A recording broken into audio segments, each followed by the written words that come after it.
My closest friend sat beside my hospital bed after I gave birth and said, "I've been keeping your husband warm at night while you were too pregnant to even function. Can you imagine holding your newborn baby, still raw from childbirth, when your best friend, the one you trusted, looks you straight in the eye and casually mentions she's been sleeping with your husband, and implies that this baby, this precious child in your arms, might actually be hers?" My whole world shattered in that moment. I was barely 12 hours out from an emergency C-section, hooked up to N4, and my husband Tom was just standing there by the door, frozen, a coffee from the cafeteria slowly dripping to the floor. Jessica, my friend, was sitting by my bedside, holding my daughter, smiling this sickeningly sweet smile like she'd done something amazing. "What do you mean by keeping him company?" I forced out, my voice raspy. My head was still spinning. "Oh, don't look so worried," she cooed, her fingers adjusting my daughter's blanket like she was the mother. "I just mean I've been helping him with his needs. You know men can't go 3 months without intimacy. You stopped being available when you hit 7 months, and the doctor said no physical activity. Someone had to take care of him." That was when Tom finally dropped the coffee, the mug shattering, splattering across the hospital floor. "Jessica, what the hell are you talking about?" His voice was so much sharper, so much angrier than I'd ever heard it. Jessica's smile flickered. "Tom, don't play dumb. Tell her about Tuesday nights when you said you were at basketball. Tell her about the lunches at my apartment. Tell her about last week when you cried in my bed about how scared you were of becoming a father." She said it all while meticulously examining her manicure, but her voice was getting desperate, higher-pitched. "You're insane." Tom bellowed. "I was at basketball with my brother. He's right here." He pointed, and just then Jake, his brother, walked into the room, looking totally confused. "Jake, tell them where I've been every Tuesday." Jake just blinked. "At the gym with me and the guys. What's going on?" Jessica's face went crimson. "No, you were with me. Look, I have photos." She started frantically scrolling through her phone. "This is Tom on my couch." She shoved the phone at us, showing a blurry photo of someone from behind who honestly could have been anyone. "That's not me. That's literally just some random guy's back." Tom took my hand, his grip tight. "Amy, I swear I don't know what she's talking about." Jessica shot to her feet, shaking. "Stop lying. You came to me. You said Amy got fat and boring. You said you missed having a real woman." Just then, my mother-in-law Linda walked in, balloons in hand, and froze, sensing the tension. "What's happening?" Tom turned to her. "Jessica is having some kind of breakdown. She's claiming we had an affair." Linda actually laughed. "That's impossible. Tom's been with me and Robert every Tuesday, helping renovate our garage. And Thursday, he does virtual therapy for his anxiety about becoming a father. I drove him to his first appointment." Jessica's lies were falling apart, but she doubled down. "No, that's not true. He told me he wished Amy had gotten an abortion." Tom's face went dark, pure fury in his eyes. "I've wanted this baby since day one. We tried for 2 years. Everyone here knows that." She pulled out more photos. "These are from my security camera. Tom's car at my apartment." Tom just stared. "That's a silver Honda. I drive a black Toyota. Are you seriously this desperate?" The nurse, who had been listening in growing alarm, quietly called security. Jessica kept spiraling. "You texted me. Look at these messages." Tom pulled out his own phone. "Here's every text between us. The last one was 8 months ago when you asked for Amy's birthday. Nothing since, because Amy told me you were being weird about the pregnancy." It clicked. Finally. I finally understood. "You've been fantasizing about this. None of it happened." Jessica spun on me. "It did happen. He loves me. He said marrying you was a mistake. He said I was prettier and funnier and better in bed." Jake stepped forward. Jessica, you need help. Tom shows us videos of Amy every day. He bought 3 pregnancy books. He cried at the ultrasound. Whatever you thought was happening only existed in your head. Jessica looked around the room, wild-eyed, desperate. I have proof. I bought lingerie for him. $3,000 worth. Linda just shook her head, pity in her voice. Sweetheart, buying yourself lingerie doesn't mean you had an affair. Jessica started screaming. He promised me. He said after the baby came, he'd leave her. He said I'd be a better mother. He said our kids would be prettier because I'm blonde. Tom looked absolutely disgusted. I've literally never been alone with you, ever. Amy made it clear she was uncomfortable with our friendship. So I cut you off completely. That was 8 months ago. Then, a terrifying moment. Jessica tried to lunge for the bassinet. The nurse, quick as a flash, blocked her. That should be my baby. I earned it. I manifested it. I've been preparing for 3 months. I bought a crib. She just kept screaming. Check his phone. Check for dating apps. I deleted them to save your marriage, Amy. You owe me. I protected you from the truth that he doesn't love you. Tom pulled out his phone and pressed it into my hand. Check everything. Messages, apps, photos, emails. Jessica is sick and nothing she said is true. Jake, Tom's brother, then said something that made my blood run cold. His face went white, a look of fear flashing in his eyes as he turned to me. He took a long, shaky breath.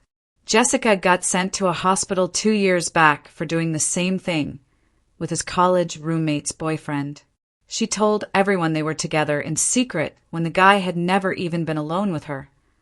The room went completely quiet, only the rhythmic beeping of the machines breaking the silence.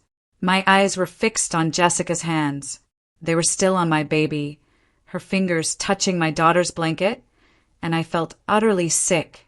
Just then, 2 security guards walked through the door. Jessica's head snapped toward them, and she started yelling, claiming we were all lying to protect Tom's reputation. Her voice grew louder, higher, more frantic. Then, in a horrific move, she pulled my daughter against her chest, holding on so tight my baby started crying. The nurse moved lightning fast, gently but firmly grabbing my baby's tiny body. Jessica screamed, shouting that the baby was hers, that she had rights as the real mother. The nurse had to pry Jessica's fingers off one by one while Jessica sobbed and reached, desperately reaching for my daughter. The guards took Jessica by both arms, pulling her towards the door. She looked back at me, tears streaming down her face, and screamed that I was stealing her family. The door closed, and the room felt too quiet, the silence deafening after her outburst. My whole body started shaking, an uncontrollable tremor that wouldn't stop. The monitor started beeping faster, louder. Tom grabbed my hand, but I was shaking too hard to hold on. The nurse rushed over, lifted my hospital gown to check my incision. She pressed on my stomach, and I saw her face change, her expression hardening with concern. There was blood seeping through the bandage. Tom kept repeating, "I'm sorry," over and over, his voice breaking. I wanted to tell him it wasn't his fault, but I couldn't get the words out. The nurse called for another nurse, and they started checking all the monitors, scribbling notes. Jake stood by the wall, looking utterly lost.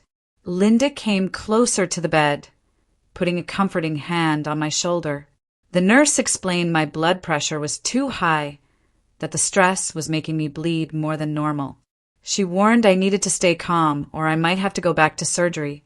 Tom's hand was squeezing mine so tight it hurt, but I didn't tell him to stop. Once the nurse finished checking everything, Jake moved closer to the bed. He looked at Tom, then at me, and started talking, his voice quiet. His roommate's girlfriend had to get a restraining order against Jessica after she showed up at their apartment holding baby clothes. Jessica told the girlfriend she was pregnant with the roommate's baby, even though they'd never touched each other. The girlfriend was so scared she moved out of state. Jessica got sent to a psychiatric hospital for 3 weeks. Her family moved her across the state after she got out. That's how she ended up in our city. That's how she found me again and acted like we were still best friends. His voice dropped to a whisper. I should have warned us when Jessica first showed up, but I didn't think she'd do it again. I thought she was better. My brain was putting the pieces together, and I didn't like what I was seeing. Jessica moved here 8 months ago. I would have been 2 months pregnant then. She told me she got a great job offer and wanted to be closer to old friends. I was so happy to have her back. I never asked about the job. I never saw her go to work. She was always available when I needed help with baby stuff. She came to doctor appointments. She helped me pick out the crib. She was there for everything. There was never any job. She moved here to be near me while I was pregnant. She planned this whole thing. She waited until I was vulnerable and inserted herself into my life. I felt Tom's hand shaking in mine. Linda sat down in the chair next to the bed, her face looking years older than it had an hour ago. Tom, with his free hand, pulled out his phone and called the police. He told them what happened and where we were, using words like stalking, delusion, and threat. The nurse came back in, checking my vitals again. She wrote more things on the chart, telling me I needed to stay as calm as possible. My incision was bleeding more than it should. She adjusted my four, adding something she said would help with the pain and stress. Everything felt fuzzy at the edges. Tom was still on the phone, giving details. Jake sat on the other side of the room, looking utterly stunned. Linda held my other hand, her touch grounding. A detective showed up less than an hour later. His badge said Raymond Stevenson. He had a notebook and talked to everyone who saw what happened. He asked me questions about Jessica, asked Tom about their relationship, or lack of one. He asked Jake about the college incident. He wrote everything down. He treated this like a real crime, not just a petty fight between friends. He used the word stalking multiple times. He said he'd seen cases like this before, where someone builds a whole fantasy relationship that never existed. Then he asked if Jessica had ever been to our house. My stomach dropped so fast I thought I might throw up. She helped me set up the nursery last month. She was in my house. She touched all the baby things. She was in the room where my daughter would sleep. She saw where we kept everything. She probably imagined herself living there. She probably imagined putting my baby to bed in that room. The detective wrote that down. He asked if she had a key. I nodded. Tom's face went hard. The detective said he needed to check our house. He needed to see if Jessica left anything or took anything. He needed to photograph the nursery. Tom stood up and said he'd go with him right now.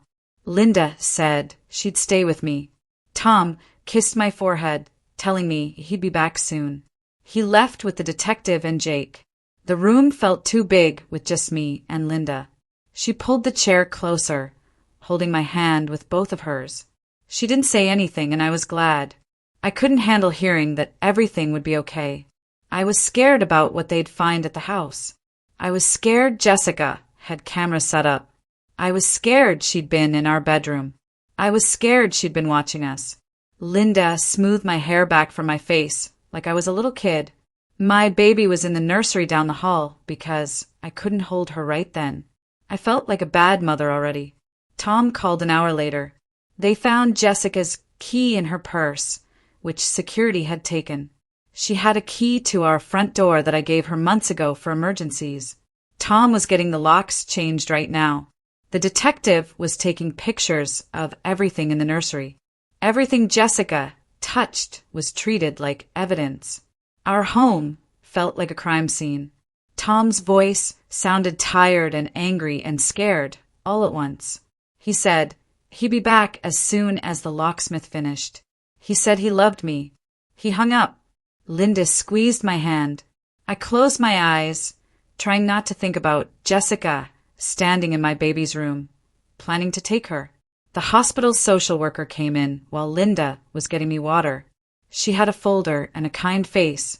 She sat down and explained that Jessica was taken to the psychiatric emergency room. They were doing an evaluation. She'd be held for at least 72 hours. They couldn't tell me anything else because of privacy laws. The social worker said she understood that was hard to hear. She said she knew I needed to know if my family was safe.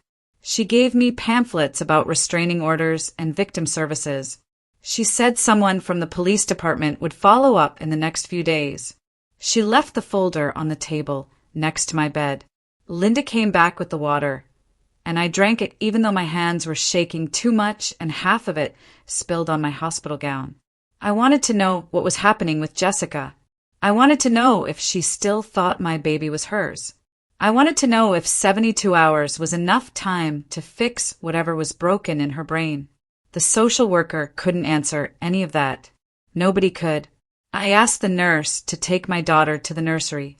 My hands were shaking too hard to hold her, and every time I looked at her tiny face, I saw Jessica's hands reaching out. The nurse gave me this look that made me feel like the worst mother in the world. She probably thought I was rejecting my baby. She didn't say anything mean, but her eyes said enough. She wheeled the bassinet out, and I started crying so hard my incision hurt. Linda tried to comfort me, but I couldn't stop thinking about Jessica holding my daughter like she belonged to her. I was supposed to be happy right now. I was supposed to be counting fingers and toes and taking a million pictures. Instead, I was falling apart in a hospital bed while my baby slept down the hall without me. Tom came back a few hours later with a bag of my clothes and my toothbrush. He looked exhausted. His eyes were red, and he kept rubbing his face. He told me he barely slept at all. He spent the whole night checking the new locks every hour. Jake stayed over at our house, and they were planning to take shifts watching everything until we knew more about Jessica. Tom sat on the edge of my bed and held my hand. He smelled like coffee and fear. I could feel him shaking a little bit. We didn't talk much because there wasn't anything to say that would make this better. Our home didn't feel safe anymore. Our life didn't feel safe anymore. The lactation consultant came in the next morning to help me with breastfeeding. My milk was coming in and my chest hurt. The consultant was nice and patient, but I couldn't focus on what she was saying. She showed me how to position the baby and how to get a good latch, but my brain kept replaying Jessica's words. I kept thinking about how long she'd been living in this fake world where Tom loved her and my baby was supposed to be hers.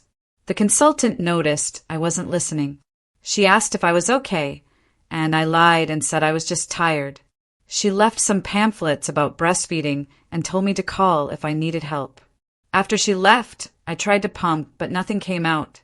The stress was killing my supply before I even really started. Detective Stevenson came back that afternoon. He had his folder again, and this time his face looked different, more serious. He sat down and pulled out his phone.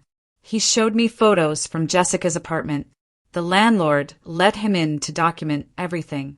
I stared at the first photo and felt my whole body go cold. She had a nursery, a complete nursery with a white crib and a changing table and a rocking chair. The walls were painted pale yellow. There were stuffed animals arranged on shelves. My daughter's name was on the wall in wooden letters. Sheila, the name Tom and I picked together 3 months ago. The name we told Jessica when she asked. Detective Stevenson swiped to the next photo. My pregnancy photos were printed and framed on the dresser. Photos from my social media that I'd posted showing my growing belly. Photos of Tom and me at the ultrasound. She'd printed them and put them in nice frames like they were her family photos. The detective showed me another picture. A calendar on the wall, marked with dates. Our due date, circled in red. Doctor appointments that matched mine. And a date, 3 weeks from now, labeled custody transfer in Jessica's handwriting. The detective kept talking, showing me more evidence. He found receipts in her apartment.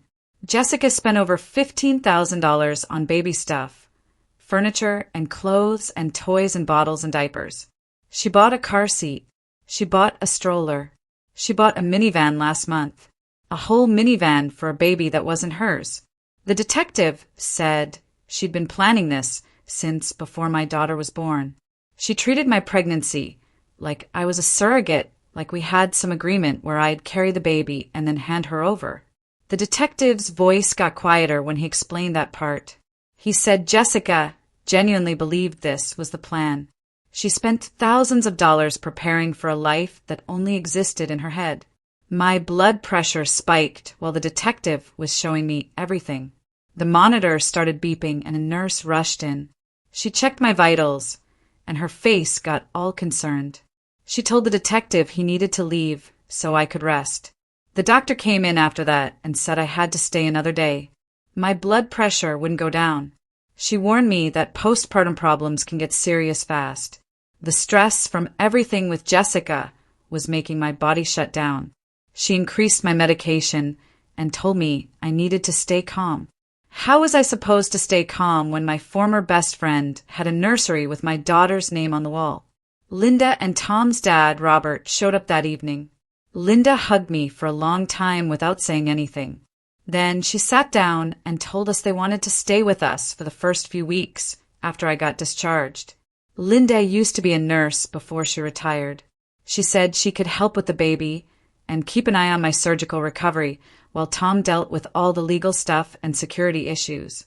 Robert nodded and said they'd already cleared their schedules. They'd stay as long as we needed them. I started crying again because I felt so grateful and so broken at the same time. I should be able to take care of my own baby.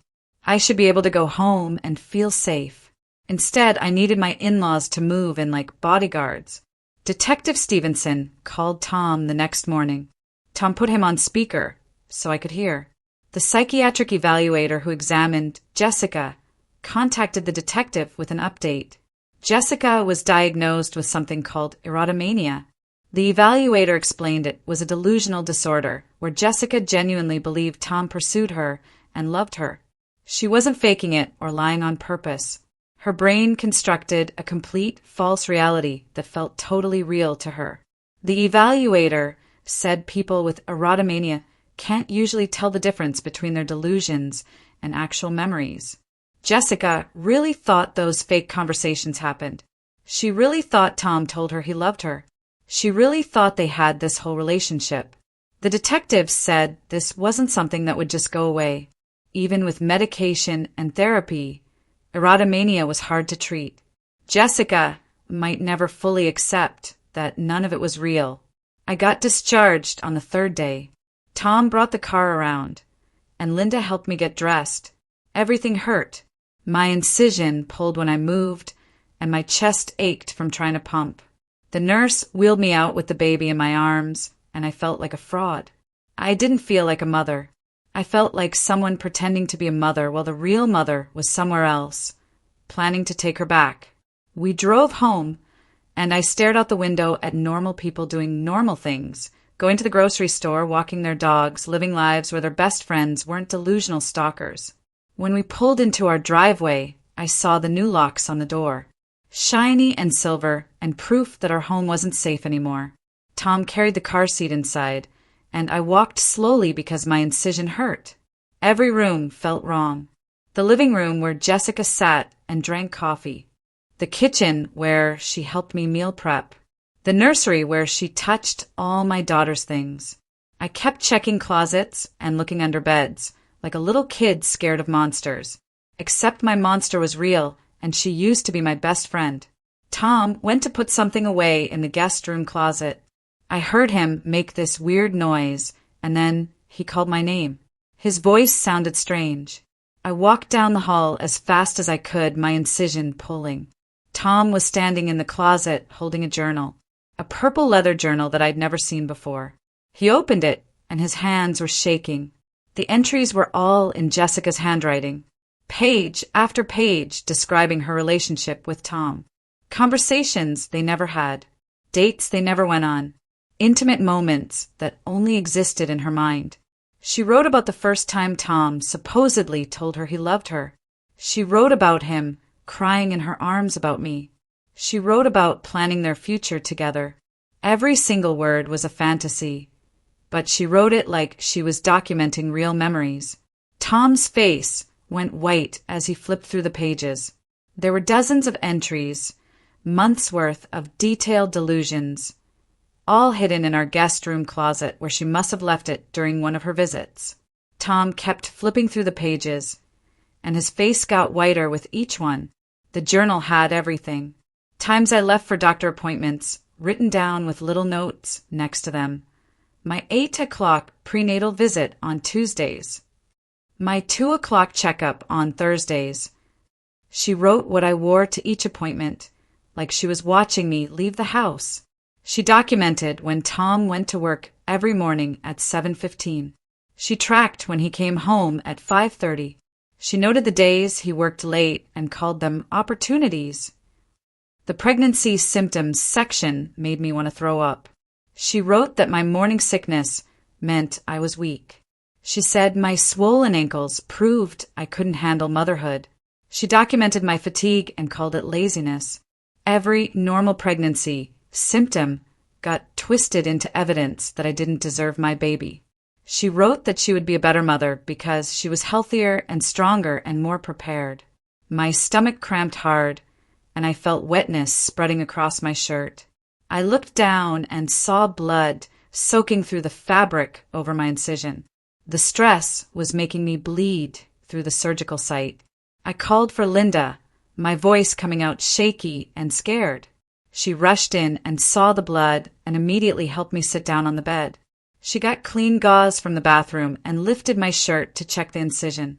The stitches were intact, but blood was seeping from the edges where the skin was trying to heal. Linda pressed fresh gauze against the wound and told me to breathe slowly.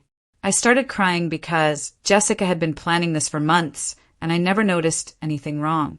I trusted her around my home and my husband and my unborn baby. Linda changed the dressing while I sobbed about how Jessica bought a crib and picked out names and made plans to take my daughter. She kept saying soothing things, but I could see she was scared, too.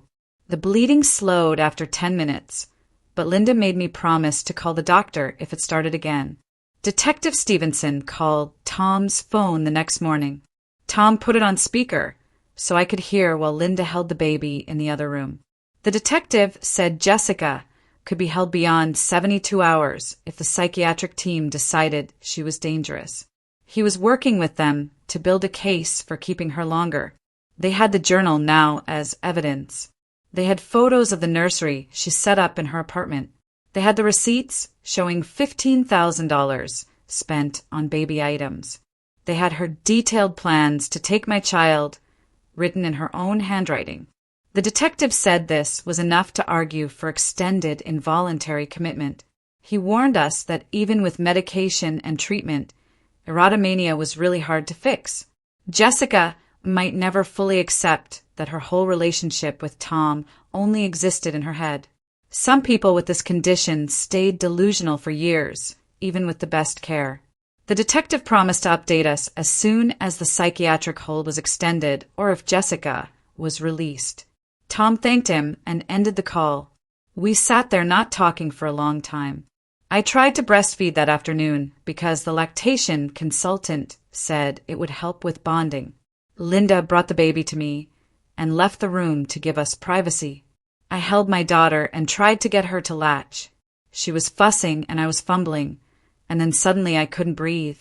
My chest got tight and my hands started shaking. I kept seeing Jessica's face when she held my baby in the hospital. I kept hearing her say the baby should have been hers. My heart was racing so fast, I thought I might pass out. The baby started crying louder because she could feel my panic. I called for Linda, and she came running. She took the baby from me, and I doubled over trying to catch my breath. Linda sat next to me and talked me through breathing exercises until the panic attack passed. When I could finally speak, I told her I couldn't be alone with the baby without seeing Jessica trying to take her. Linda suggested pumping instead, so other people could help with feedings while I worked through the trauma. I agreed, but felt like a complete failure. I was supposed to be a mother, and I couldn't even feed my own daughter without falling apart. Tom spent the next 2 days installing security cameras around our house. He mounted them at every door and window. He set up the system so we could check the feeds from our phones. Jake came over to help research which security system was the best. They sat at the kitchen table comparing features and prices while I stayed in the bedroom. I could hear them talking about motion sensors and alert systems, but their voices sounded far away. I lay on the bed, staring at the ceiling, feeling completely numb. This was supposed to be the happiest time of my life. I was supposed to be enjoying my new baby and recovering from birth and planning our future as a family. Instead, I was hiding in my bedroom while my husband turned our home into a fortress. I couldn't connect to anything, not to Tom or the baby or even to myself. I felt like I was watching my life happen to someone else. Linda knocked and brought me food, but I barely ate. She asked if I wanted to talk, and I just shook my head. There was nothing to say that would make any of this better. Detective Stevenson called again 3 days later. The psychiatric hospital extended Jessica's hold to 2 weeks. They needed time to stabilize her on medication and adjust the dosage. The detective said this was good news because it meant the doctors agreed she was dangerous. But then he said something that made my stomach drop. Even with treatment, erotomania was one of the hardest delusional disorders to fix. Most people with this condition never fully accepted that their delusion wasn't real. They might stop talking about it or learn to hide their beliefs better, but deep down they still believed the false relationship happened. Jessica might take medication and go to therapy and say all the right things, but she could still believe Tom loved her and the baby should be hers. The detective said we needed to be prepared for Jessica to be a long-term threat even after she got out of the hospital. We thanked him, and Tom immediately started researching restraining orders. The next afternoon, Tom's phone rang with a number he didn't recognize. He almost didn't answer, but something made him pick up. A woman's voice came through, crying and apologizing. She said her name was Fiona Digerty, and she was Jessica's mother. Tom put her on speaker and gestured for me to listen. Fiona was sobbing so hard she could barely talk. She said she was so sorry for everything Jessica did. She explained that Jessica stopped taking her medication 6 months ago. The family didn't know Jessica had moved to our city. They didn't know she'd reconnected with me. They thought she was still living 2 states away near them. Fiona said if they'd known Jessica was off her medication and fixating on someone again, they would have intervened. She kept apologizing, saying this was her fault for not monitoring Jessica more closely. Tom asked how long Jessica had been sick, and Fiona went quiet for a moment before answering. Fiona's voice got steadier as she explained Jessica's history. She said Jessica was first hospitalized at 19 for a delusional episode involving her teaching assistant. Jessica became convinced they were in love, even though they'd only spoken a few times about coursework. She showed up at his apartment with engagement rings. She called his parents, claiming to be his fiancé. She had to be committed for 6 weeks. The second time was at 23 with a coworker. Jessica believed they were having a secret affair, even though he was married and had never been alone with her. She got fired after she tried to kiss him at a company party and screamed that he was lying when he rejected her. The third time was the one Jake knew about with his roommate's boyfriend 2 years ago. Each episode followed the same pattern. Jessica fixated on a man she barely knew. She constructed an elaborate fantasy relationship. She became convinced it was real, no matter how much evidence proved otherwise. Fiona said each delusion got more complex and lasted longer than the one before. I agreed to talk to Fiona on speakerphone with Tom and Linda in the room. I needed witnesses for whatever she was going to say.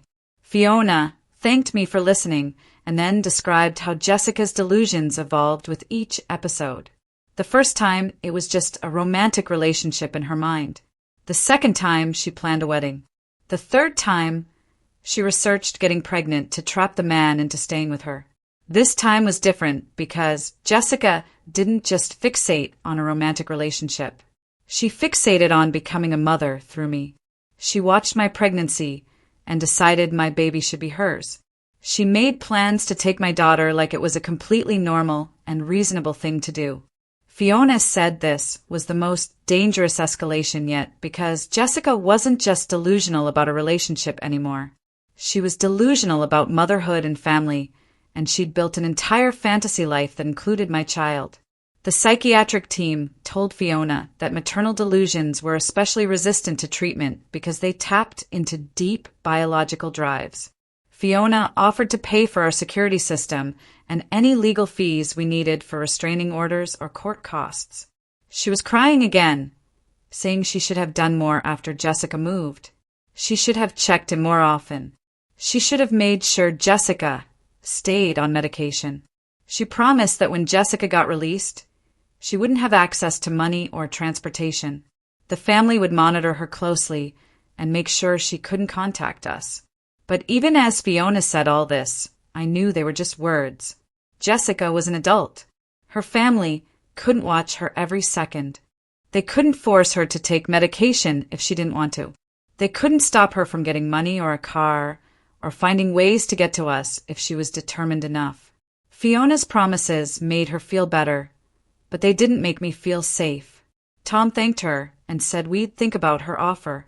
After he hung up, we all sat there, knowing that Jessica being sick didn't mean we were protected from what she might do next. 2 weeks after coming home from the hospital, my body was healing, but my mind kept replaying Jessica's face when she reached for my daughter. The incision site stopped bleeding, and I could walk without feeling like my insides would fall out. But every time I closed my eyes, I saw her hands adjusting the blanket like she was the mother. Tom found me a therapist named Camila who worked with new mothers who'd been through scary situations. She came to our house twice a week because I couldn't leave the baby yet. Couldn't imagine taking her outside where Jessica might be watching from somewhere. Camila had kind eyes and didn't push me to talk faster than I was ready. She sat in our living room while Linda held the baby in the kitchen and asked me what I was feeling. I told her about the guilt that sat heavy in my chest, how I kept thinking I should have noticed something was wrong with Jessica before it got this bad. I'd been her friend for years and somehow missed that she was building a fantasy world where my husband loved her and my baby was supposed to be hers. Camila wrote notes in her leather folder and then looked up at me with this calm expression. She reminded me that Jessica's sickness wasn't something I could have fixed or prevented. I was pregnant and vulnerable and focused on growing a healthy baby, not monitoring my friend's mental state for warning signs I wouldn't have recognized anyway. She said people with Jessica's condition were good at hiding their delusions from others, that the fantasy felt completely real to them, so they acted normal until something triggered them to reveal it. Her words helped a little, but didn't erase the feeling that I'd failed to protect my family from someone I'd invited into our lives. Detective Stevenson called during my second week home to tell us Jessica was moved to a different facility. The psychiatric hospital could only keep her for 2 weeks unless she was charged with a crime. And since she hadn't actually hurt anyone or taken the baby, they had to transfer her somewhere for longer treatment. She was on medication now that was supposed to help with the delusions, but the detective said she still insisted Tom had loved her, even though she'd stopped claiming the baby was hers after days of therapy sessions. The treatment center was an hour away and had strict rules about contact with the outside world. Jessica was allowed supervised phone calls once she'd been stable for a week, and apparently she'd already tried to call me 3 times. I didn't answer, but she left voicemails that Tom listened to first to make sure they weren't threatening. He played one for me on speaker while we sat at the kitchen table. Jessica's voice sounded smaller than I remembered, almost childlike. She apologized for scaring me at the hospital and said she understood now that the baby was mine. But then she said Tom had led her on and she'd just gotten confused about the timeline, that he'd given her signals she'd misread. She talked about how much she'd cared for him and how hard it was to accept that he didn't feel the same way. The whole message made my skin crawl because, even with medication and therapy, she couldn't fully accept that none of it had been real. She still believed something had happened between them, just not exactly what she'd thought. That inability to see reality, even when doctors were helping her, was more frightening than her screaming in the hospital had been. Detective Stevenson came to our house 3 weeks postpartum to help us file for a restraining order. He brought a stack of forms and spread them across our dining room table, explaining that we needed to document everything if we wanted legal protection. Tom had already printed out photos from Jessica's apartment that showed the nursery she'd built, the calendar with our family milestones marked, and the receipts for all the baby items she'd purchased. The detective added the journal they'd found in our guest room closet, the security footage from a hospital, and a written statement from Jake about Jessica's previous incident with his roommate's boyfriend. We spent hours going through every interaction I could remember with Jessica over the past 8 months. When she'd moved to our city, claiming she had a job opportunity that never existed. How she'd volunteered to help set up the nursery and spent hours in our house touching everything. The way she'd asked detailed questions about Tom's schedule and our relationship. Every memory took on a sinister meaning now that I knew what she'd been planning. Detective Stevenson recorded it all in his neat handwriting and told us the restraining order process could take several weeks. We'd have to go to court and present evidence to a judge who would decide if Jessica was dangerous enough to warrant legal protection. The detective seemed confident we had a strong case, but warned us that restraining orders were just pieces of paper. They told Jessica she couldn't come near us, but didn't physically prevent her from doing it if she decided to violate the order.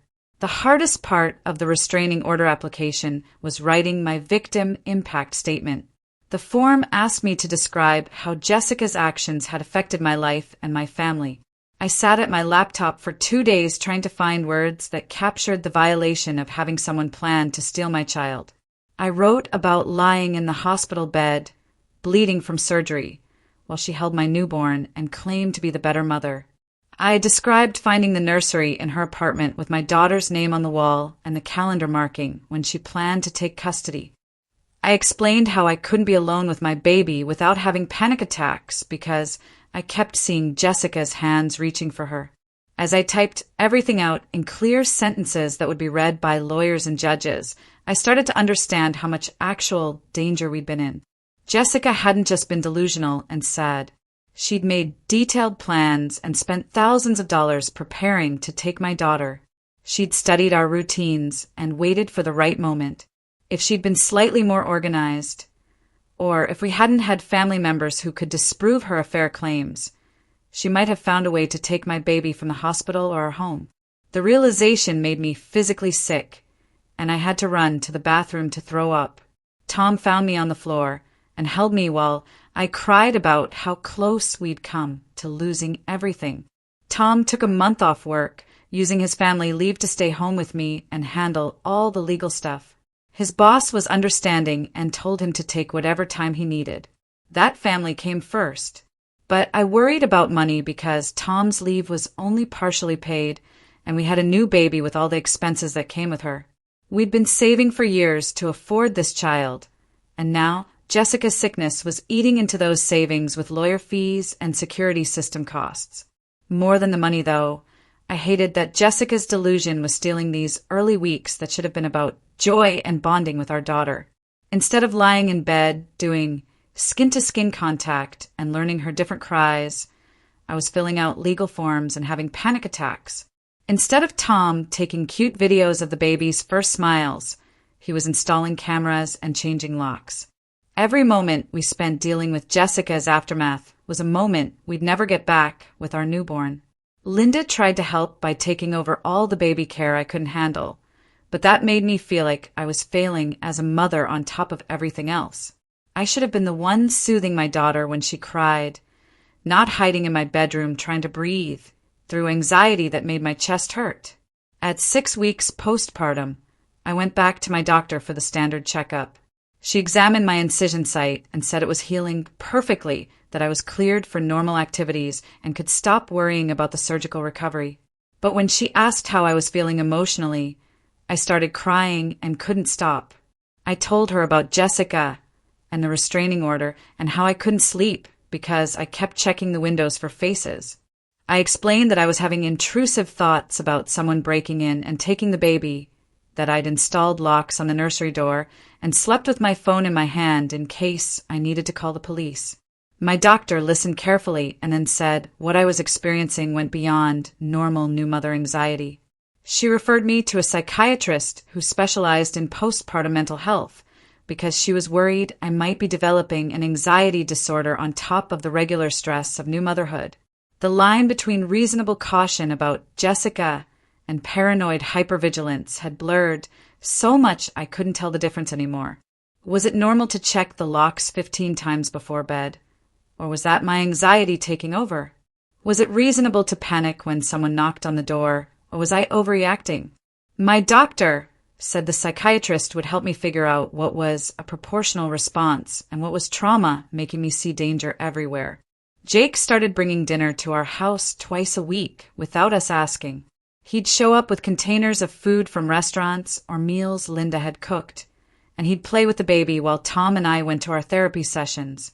Camila had suggested we do couples counseling in addition to my individual sessions because Jessica's delusion had affected both of us differently. Tom was angry in a way I'd never seen him before, furious that someone had violated our family and made me scared in my own home. I was sad and guilty and anxious all at once, grieving the friendship I'd lost while also being terrified of the person Jessica had turned out to be. We needed help learning how to talk to each other about what had happened without either of us breaking down or shutting down. Jake felt guilty too. Even though none of this was his fault, he kept apologizing for not warning us sooner about Jessica's history with his roommate, saying he should have told me when she moved to our city that she had a pattern of fixating on men. But how could he have known she'd fixate on motherhood this time instead of just romance? How could any of us have predicted she'd decide my baby should be hers? Camila reminded us during one joint session that mental illness affected entire networks of people, not just the person who was sick. Jessica's delusion had rippled out and damaged all of us, and we were all learning how to heal from something none of us had caused or deserved. The restraining order hearing got scheduled for when the baby was 7 weeks old. We'd have to go to family court and present our evidence to a judge named Harold Weiss, who would review everything and decide if Jessica posed an ongoing threat. Our lawyer explained that judges took these cases seriously when children were involved, especially babies, but we still needed to prove that Jessica was likely to try to contact us or harm us if she wasn't legally prohibited. The hearing date felt both too far away and too soon. Part of me wanted it over with so we'd have legal protection, but another part dreaded having to sit in a courtroom and relive everything while Jessica sat there listening. The lawyer said Jessica would probably attend with her own attorney, who would argue that she'd been compliant with treatment and didn't deserve such strict restrictions. They'd try to minimize what she'd done and paint it as a one-time breakdown rather than a pattern of dangerous behavior. We needed to be prepared for Jessica to look normal and sympathetic, for her lawyer to make us seem like we were overreacting to a sick woman who'd made mistakes but wasn't actually dangerous. Tom practiced staying calm when he talked about what happened, keeping his anger controlled so he'd seem reasonable and measured to the judge. I practiced telling my story without crying, though Camila said it was okay to show emotion as long as I could still get the words out. The lawyer prepared us for every possible argument Jessica's side might make, every way they might try to discredit our fears or suggest we were being vindictive rather than protective. The hearing happened on a cold Tuesday morning when the baby was 7 weeks old. Tom's parents came to watch her because I couldn't bring myself to have her in the same room as Jessica again.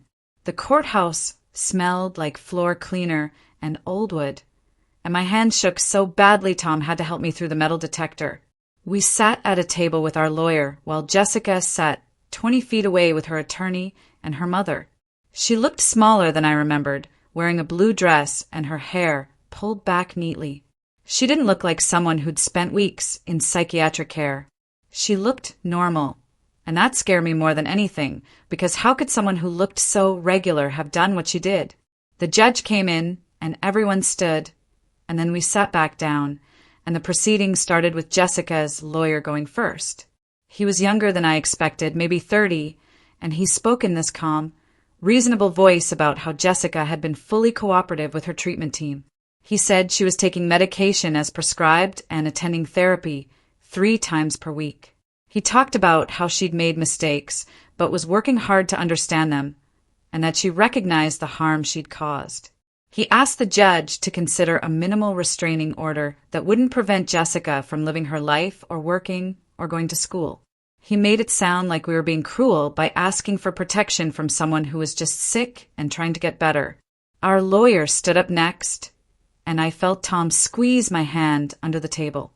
She opened with the journal, reading passages out loud in the quiet courtroom. Jessica's detailed fantasies about Tom, her observations about my daily schedule, her notes about how I wasn't good enough to be a mother.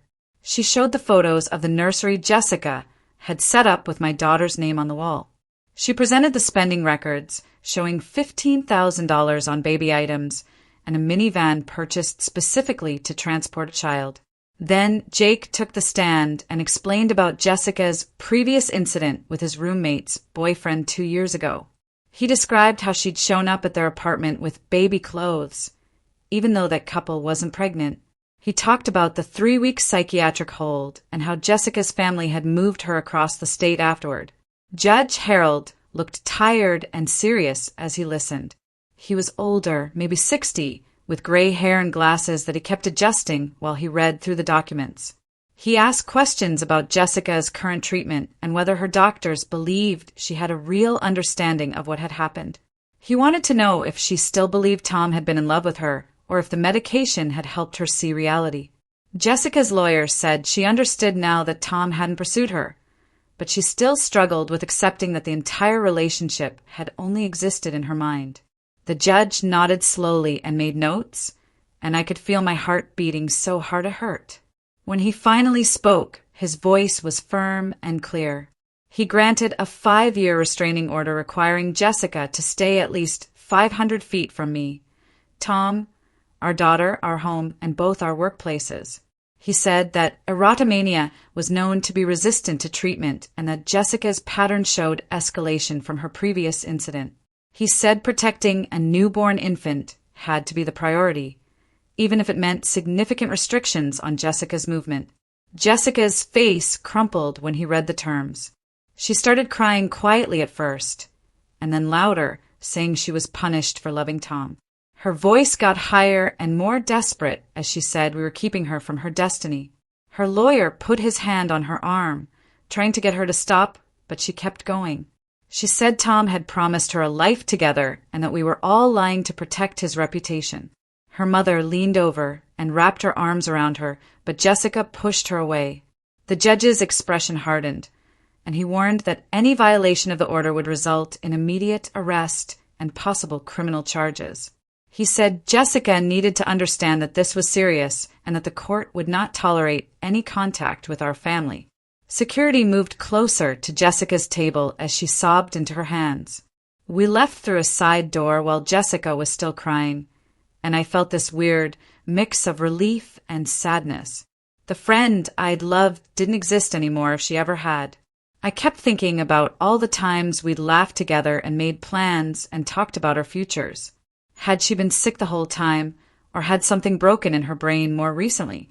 I'd never know, and that hurt almost as much as the betrayal. Camila's office had soft lighting and comfortable chairs that didn't squeak. I sat across from her 2 days after the hearing and tried to explain how empty I felt. Not scared anymore, exactly, just hollow where the friendship used to be. She listened without interrupting and then said something that made me cry. She said I was grieving someone who had never truly existed, and that was a unique kind of loss. The Jessica in my memories was partially real and partially a construction I'd built from what I wanted to see. The real Jessica had been struggling with delusions maybe for years, and I'd missed all the signs because I'd loved the version of her I thought I knew. Camila said accepting that was part of healing, letting go of the friend I thought I had, and acknowledging that person was never fully there. We talked about how mental illness didn't erase the good memories, but it did recontextualize them. Those coffee dates and shopping trips and late-night phone calls had been real experiences, But Jessica's internal reality during them had been different from mine.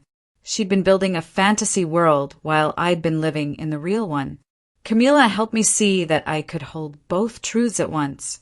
I could grieve the friendship and still maintain firm boundaries. I could have compassion for Jessica's illness and still protect my family. These things weren't contradictory, even though they felt like they were. By the time I left her office, I felt lighter somehow, like I'd been carrying something heavy and finally set down.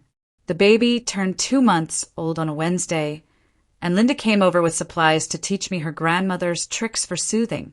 She showed me how to swaddle tighter than I'd been doing, and how to make this specific shushing sound that apparently all babies respond to. We spent the afternoon together while Tom was at work, and I found myself actually laughing when my daughter made this scrunched-up face during a diaper change.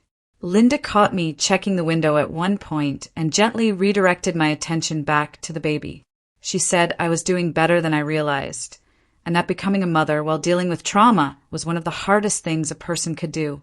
I looked at my daughter's tiny fingers wrapped around mine and realized I'd stopped seeing Jessica's hands reaching for her.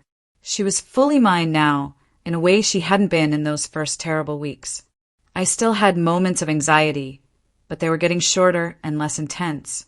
I could focus on her expressions and her sounds instead of constantly scanning for threats. That night, after Linda left, I sat in the nursery rocking my daughter and felt something close to peace. Not complete peace, because the fear was still there under the surface, but enough peace to believe things might actually be okay. Tom went back to work the following Monday with the security system armed and his phone set to check in every 2 hours. The first day was hard for both of us. I kept texting him asking if everything was fine, and he kept calling between meetings to make sure we were safe at home. But we both knew we couldn't hide forever, or Jessica's delusion would still be controlling our lives, even with her gone. We needed to rebuild normal routines and trust that the legal system would protect us. By Wednesday, the check-ins spread out to 3 times a day. By Friday, Tom stayed at work for a full 8 hours without rushing home early. It felt like progress, even though it was exhausting. Every time the doorbell rang, I jumped. Every time a car drove slowly past our house, I watched until it disappeared. But I was learning to distinguish between reasonable caution and trauma-driven fear. Most cars were just neighbors. Most doorbells were just deliveries. The world wasn't as dangerous as my anxiety wanted me to believe. I found the support group through a flyer at my psychiatrist's office. It met Thursday evenings at a community center 3 miles from our house and focused specifically on mothers who'd experienced postpartum trauma. The first night, I almost didn't go because leaving the baby felt impossible, even though Tom was home with her. But I forced myself to walk into that room with 8 other women sitting in a circle. They ranged from early 20s to mid-40s, and their stories were all different, but somehow the same. One woman's baby had spent 2 weeks in the NICU, and she had panic attacks every time he coughed. Another had been in a car accident 3 days after giving birth and couldn't drive anymore without flashbacks. A third had a sister who tried to take custody, claiming she was an unfit mother. We all had this look in our eyes like we'd seen something terrible and were still processing it. Hearing them talk helped me realize I wasn't crazy or weak. Traumatic births happened. Medical complications happened. Violated trust during the postpartum period happened more than anyone wanted to admit. These women understood in a way my other friends couldn't. They knew what it felt like to be terrified in your own home with a newborn depending on you.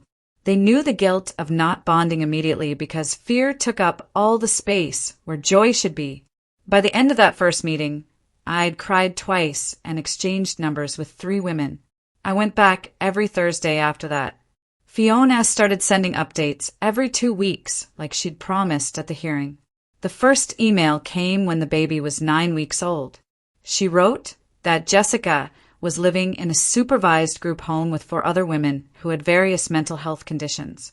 She attended intensive therapy 4 days a week and had started working part-time at a bookstore doing inventory and shelving. The medication was helping with the delusional thinking, but Jessica still struggled with accepting that her relationship with Tom had never existed. Her therapist said she'd moved from believing it was currently real to believing it had been real in the past, but Tom was now lying about it. That was progress, apparently, even though it still meant she couldn't fully accept reality. Fiona apologized again and said she was trying to balance supporting her daughter while respecting our need for safety. I didn't respond to the email, but I didn't delete it either. Knowing where Jessica was and what she was doing helped somehow. It made the threat feel more manageable and less like she could appear anywhere at any time. At 3 months postpartum, my psychiatrist reduced my medication after reviewing my sleep logs and anxiety tracking. I'd been sleeping 6-hour stretches most nights, and my panic attacks had decreased from daily to maybe twice a week. I was learning to tell the difference between reasonable safety awareness and trauma-driven hypervigilance. Checking the locks once before bed was reasonable. Checking them 6 times was hypervigilance. Looking out the window when a car slowed down was reasonable. Watching every car that drove past our house was hypervigilance. My brain was slowly recalibrating what normal caution looked like versus what fear looked like. The medication reduction scared me at first, because what if I needed it to function? But my psychiatrist explained that the goal was always to use medication as a tool during crisis, and then reduce it as I developed other coping skills. Therapy and the support group and time were all helping me heal in ways pills couldn't. I was getting stronger, even when it didn't feel like it. Tom and I packed the car on a Friday morning when the baby was 3.5 months old. Linda had called earlier in the week, asking if we'd come for the weekend, and I said yes before my brain could come up with reasons to stay home. Tom loaded the diaper bag, the portable crib, and enough baby supplies for a week, even though we'd only be gone 2 nights.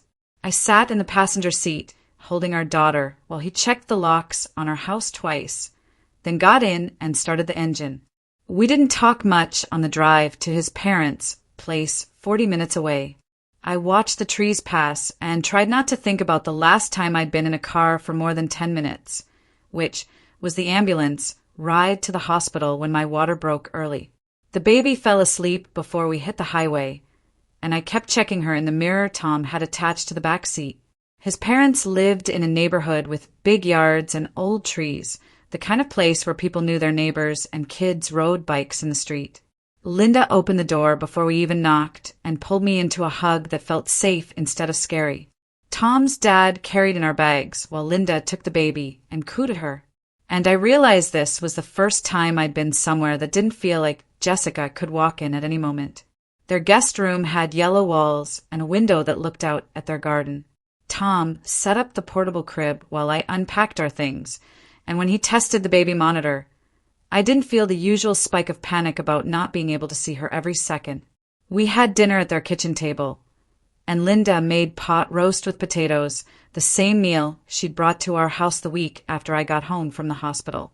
Tom's dad asked about work, and Tom talked about a project he was leading, sounding more relaxed than he had in months. I fed the baby while they cleared dishes, and Linda sat next to me, asking if I needed anything. Not hovering, but present in a way that felt comforting instead of smothering. That night, I slept better than I had since before the hospital. Something about being in a house that Jessica had never been in, where her delusion hadn't touched any of the furniture or walls, made my body relax in a way it couldn't at home. Tom noticed too because he pulled me close in the morning and whispered that my face looked different, less tight around the edges. We spent Saturday in their backyard while the baby had tummy time on a blanket.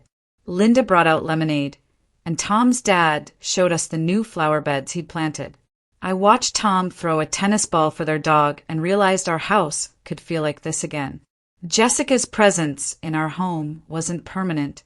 She'd been there, but she was gone now, and eventually the feeling of her would fade too.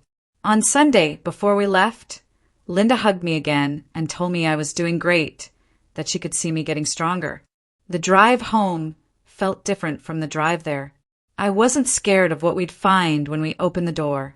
Our house was just our house, and Jessica's ghost was getting smaller every day. Fiona called on a Tuesday afternoon when I was folding laundry. I almost didn't answer because unknown numbers still made my heart race, but I recognized the area code from her previous emails. Her voice was careful, and she asked if it was okay to talk, giving me space to say no. I put her on speaker and kept folding while she explained that Jessica was moved to a different program. The group home she'd been in for the past 3 months was transitioning her to a less restricted setting because she'd made progress. Fiona's voice got tight when she said progress, like she wasn't sure if she believed it or just wanted to.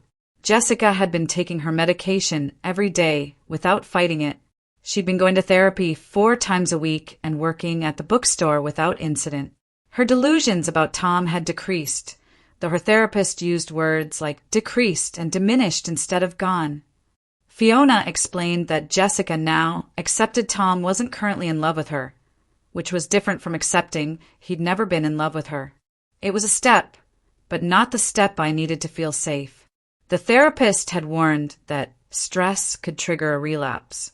Any major life change or emotional upset could send Jessica back into the delusion as a coping mechanism. Fiona apologized again for the 100th time, and I told her it was okay, even though it wasn't really okay.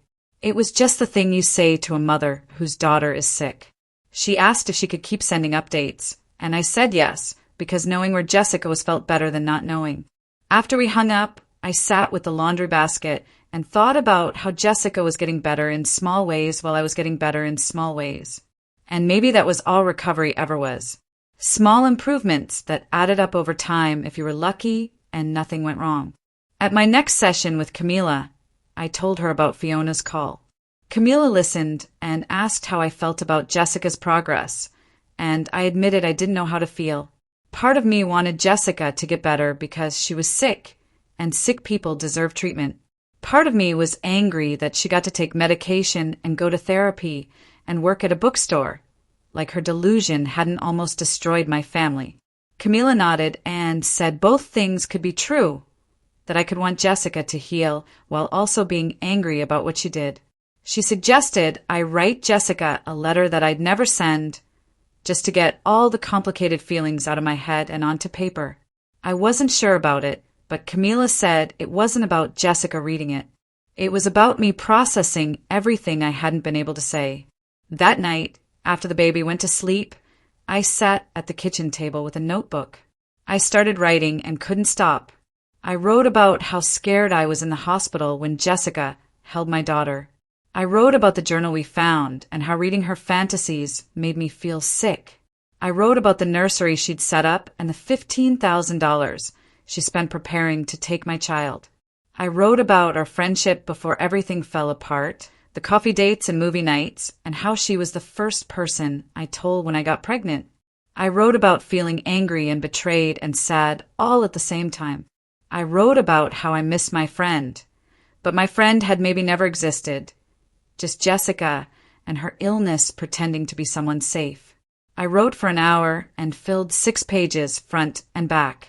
My hand cramped and my eyes burned, but I kept going until there was nothing left to say. When I finished, I folded the letter and put it in my nightstand drawer. Tom asked what I was writing, and I told him it was something Camila suggested. He kissed my forehead and said he was proud of me for doing the work, even when it was hard.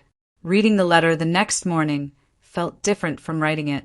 The words looked smaller on the page, less overwhelming than they felt in my head. I could see where my anger was justified and where it was just pain looking for somewhere to go. Jessica's illness explained why she did what she did, but it didn't excuse the harm.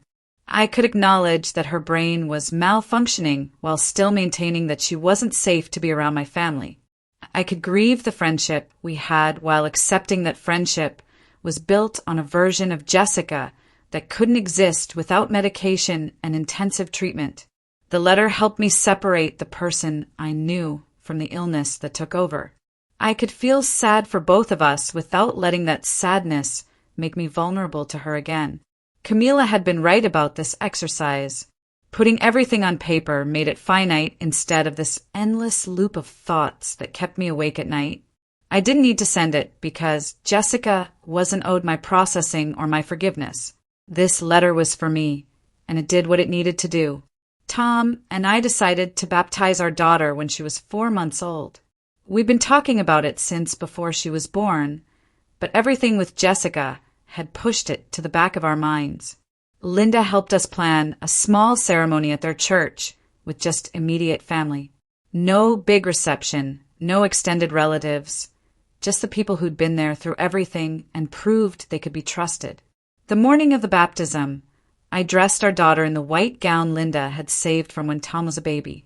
She looked tiny and perfect, her dark hair starting to curl at the edges.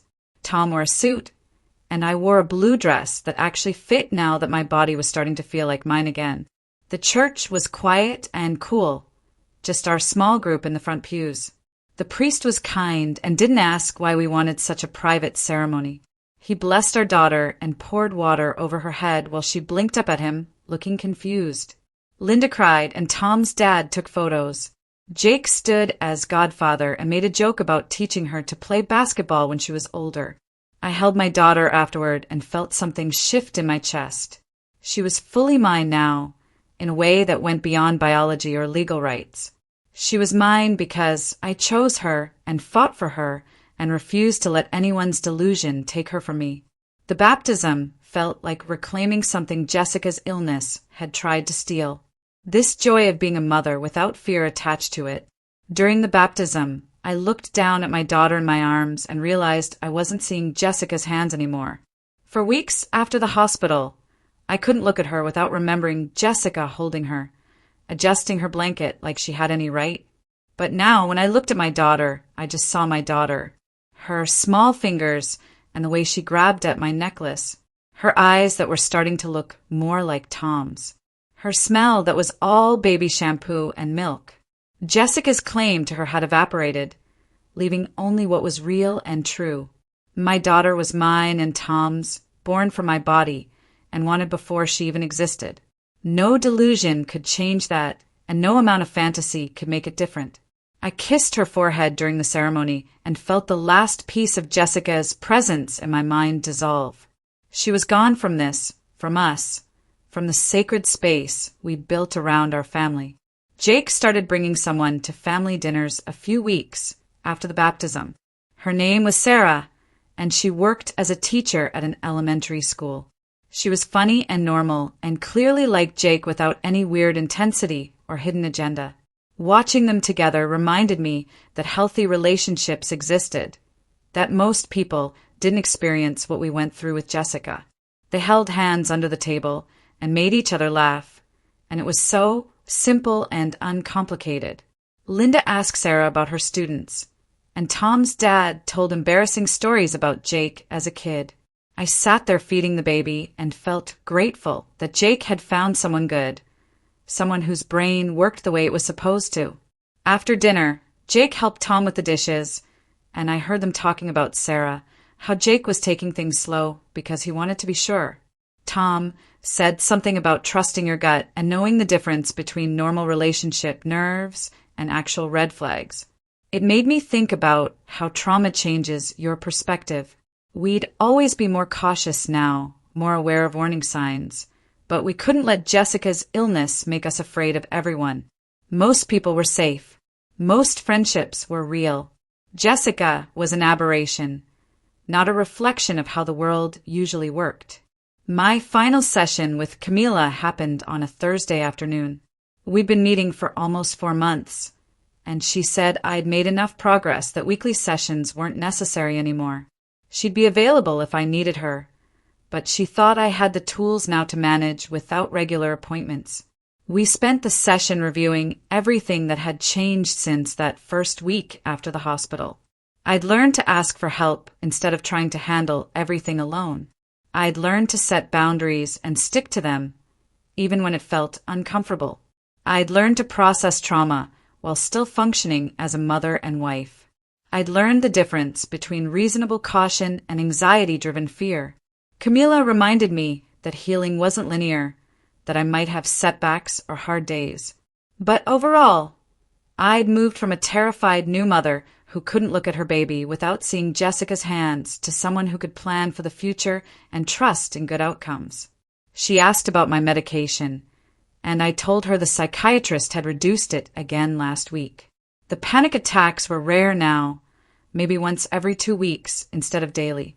I was sleeping better, and bonding with my daughter felt natural instead of forced.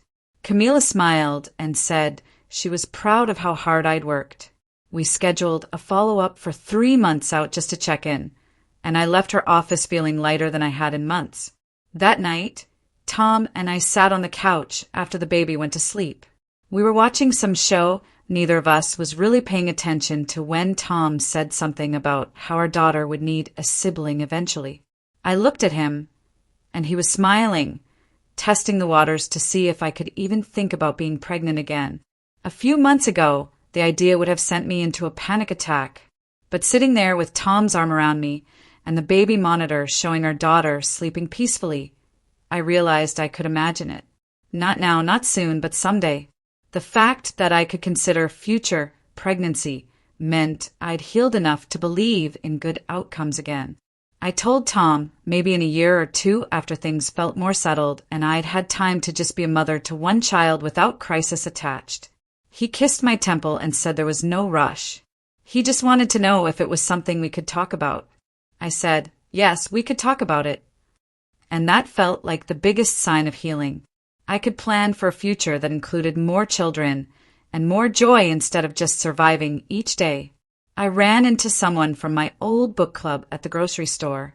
She asked about the baby and then asked about Jessica, saying she hadn't seen her in months. I had my response ready, the one I'd practiced with Camila. I said Jessica was dealing with mental health issues and we weren't in contact anymore. The woman's face shifted to concern, and she asked if Jessica was okay.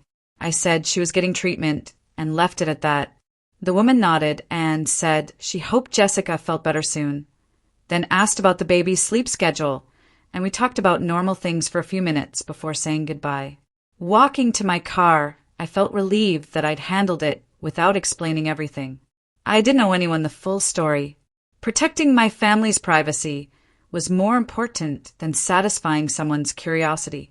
Some people knew what happened because they were there at the hospital or involved in the legal proceedings. Everyone else just needed to know that Jessica and I weren't friends anymore, and it wasn't something I wanted to discuss. That boundary felt good and right. Another sign that I'd learned how to protect myself and my family without apology.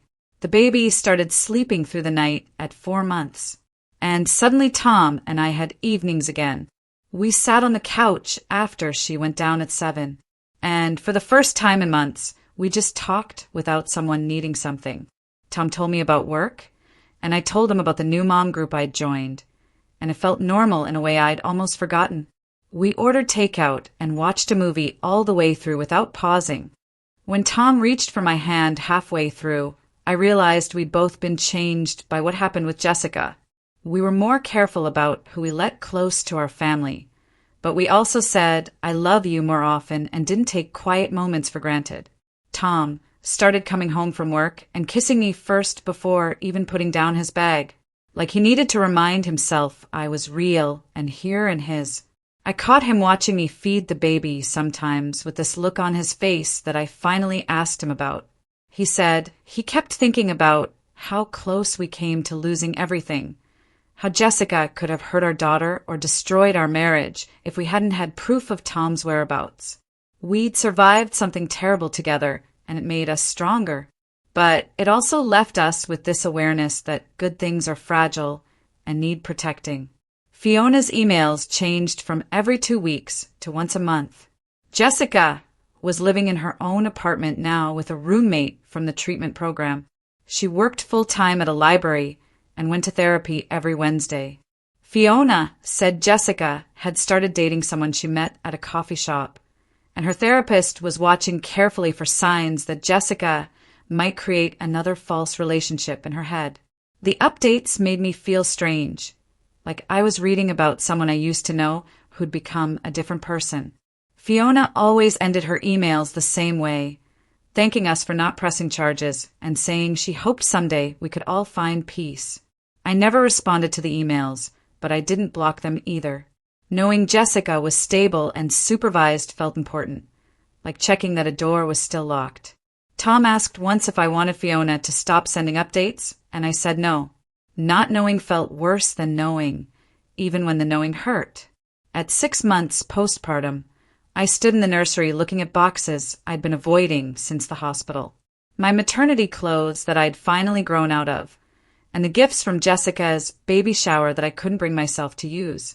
There was an expensive baby blanket she'd monogrammed, a mobile she'd picked out, onesie she'd bought in bulk because she said every baby needed options. I'd shoved it all in the closet after we got home from the hospital, unable to look at anything her hands had touched. But keeping it felt like letting her delusion live in my house, and my daughter deserved better than that. I packed everything into garbage bags and drove to the women's shelter downtown. The woman at the desk looked at the pile of brand new baby items and asked if I was sure, and I said yes. These things needed to go to someone who would use them with a clear heart. Walking back to my car, I felt lighter, like I'd finally finished cleaning up a mess I hadn't made. My daughter's room was truly ours now, filled only with things Tom and I had chosen together with love that wasn't twisted or sick. Tom came home from work on a Tuesday and found me on the living room floor with our daughter. She was trying so hard to roll over, getting her shoulders up and then flopping back down. I was laughing at her determined little face and cheering her on like she was running a marathon. Tom stood in the doorway for a minute, just watching before I noticed him. He pulled out his phone and took a photo, and later that night he showed it to me. I looked at the picture and saw a mother on the floor in yoga pants and a stained shirt, hair in a messy bun, grinning at her baby like nothing else in the world mattered. I saw someone who'd survived something awful and come out whole on the other side. Our family was safe. Our home belonged to us. And Jessica's sickness didn't get to define what motherhood meant for me. I'd always be more careful now about who I trusted. Always be aware that mental illness could hide behind a friendly face. But I refused to let fear and caution take over my life. We were building something beautiful, the three of us, and every day I got to watch my daughter grow and change. Every night Tom came home and we sat together as a family. That was the best ending I could have hoped for. Not because everything was perfect, but because we'd protected what mattered most and we were still standing. Have you ever faced a situation where you had to make an impossible choice to protect your family, even if it meant letting go of someone you cared about? Tell me what you think. I really want to know.